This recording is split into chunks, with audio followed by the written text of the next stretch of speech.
Hello. Okay, so this is gonna be like the introduction that'll like lead into the entire tutorial.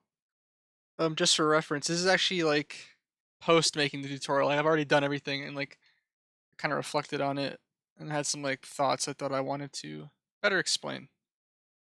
Um, so I kind of have like a bunch of text on the screen that was usually on the left, but it's like the entire screen because I think I just wanted to have a lot of notes. I think these are ideas that you should have going into the tutorial or just things to remember that either I forgot to explain or I did explain, but kind of like put it in a weird spot. And I'll explain what I mean by that when I get there. And then just general expectations I want to set for the tutorial and the bar I think I went for. Like, I kind of want to explain what my goal was, and I think I achieved it. So yeah, try not to ramble for too long, but basically, when I started this, I wanted to make just a simple, I said this quote for quote, a janky tutorial that just explains all dungeons, kind of like a, I guess, let's play or walkthrough of the route with some commentary, just to give anyone a better sense of what exactly is going on and what to do. I'm not exactly trying to show crazy fast optimal gameplay. I'm just trying to show your options, what you can do, some choices you can make to make it easier, and so on and so forth. So hopefully I accomplished that. I think I did. But yeah, to try to help counterbalance the lack of optimization in almost every video in the description, there is like a segment specifically for relevant links to tutorials, and that is used for linking tutorials such as in the first intro video, a lot of tricks I skipped over because I've already made tutorials for them. So I linked those below.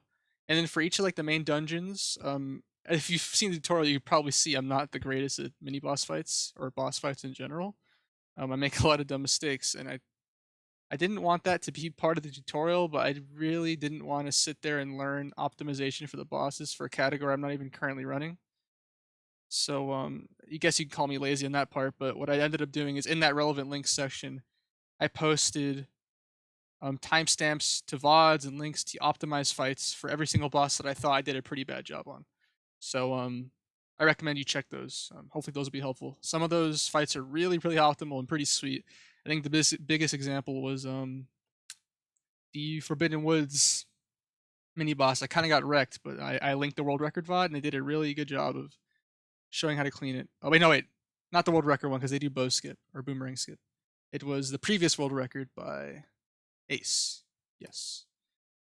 And then for other things like bow skip and stuff, I linked it below.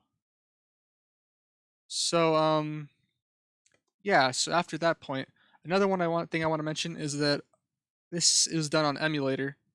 And there are a lot of points in the run that I used gecko codes to my advantage to make it a more smooth process on my end, recording wise, because I didn't really want to sink too much time in this for the nitty gritty. So there's a lot of times, mostly the biggest thing where this comes into play is getting storage. So I miss storage a lot in this run or this tutorial. So instead of wasting your time, I used the gecko code cheat to either A, give myself storage, or give myself double storage, or give myself chest storage. Just to save some time. So if there's any point where like you clearly see I randomly get storage, I kind of mention a lot. I kind of joke about it when I do it. But that's just to clarify that you're not crazy. I am just using cheats to do that. So like that part. So when I randomly get storage, I'm using a cheat. Like, I just want to make that clear. I'm not just pulling it out of nowhere or doing some crazy thing that no one knows about. It's just I'm using cheats. Okay. And then other than that, it's pretty much all I wanted to mention. Um, like in a general aspect. But I guess part by part, there are some key things that I think I did a poor job of explaining that I think, or like I did explain later, and I just wanted to highlight those things, and I'll mention each part they're in. For example, in part three, I had a really bad coral flag issue, and I couldn't sail in him when I voided out at outset to sail towards Jaboon. He would not let me in. I had no idea why. The flags were severely messed up, so I had to manually set flags by giving myself the pearls. So a lot of things happen that usually don't happen in my tutorial.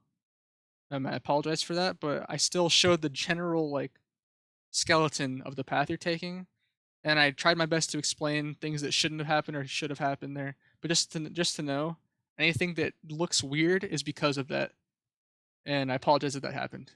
It was really annoying on my end too. It took that segment on its own took me 2 days, and I was really tilted because I could not fix the flags.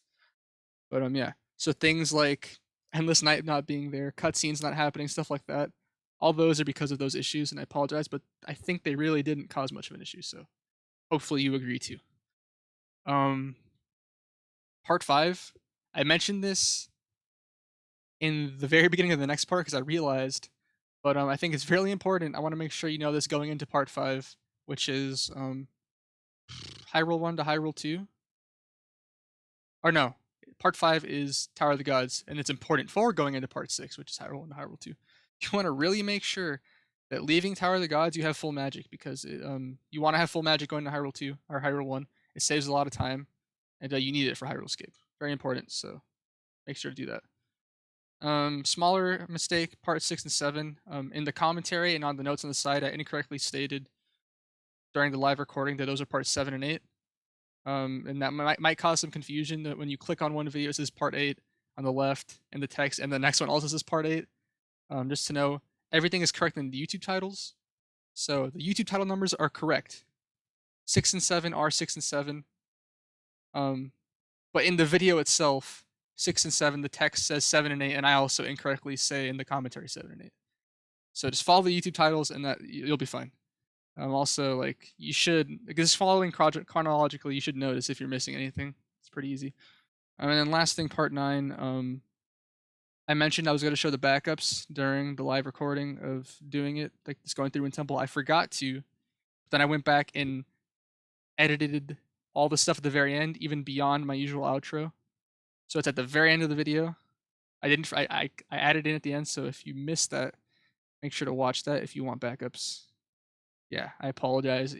In Earth Temple, I did it during, but then I just forgot in Wind Temple, so I went back and fixed that. But it could be easy to miss because it's after the outro. It's like after my closing remarks. So just make sure you do that. So yeah, that's pretty much it. Hopefully this tutorial is good enough. I hope. It can easily be improved upon. It's just I'm not crazy good with making videos and stuff. My production value is not that good, as you can see. So this is not exactly the craziest high quality tutorial, but I hope it's good enough for now. And I hope kind of has some charm to it. I know, like all the thumbnails I thought was pretty cool. Were like it was one of like the randomly generated YouTube thumbnails. I thought they're all pretty funny. I even edited one because I thought it was really funny. So that was pretty cool. But yeah, I'm just rambling now. So I'm gonna finish here. They'll all be contained in a playlist, and yeah, hope it works out. Thank you.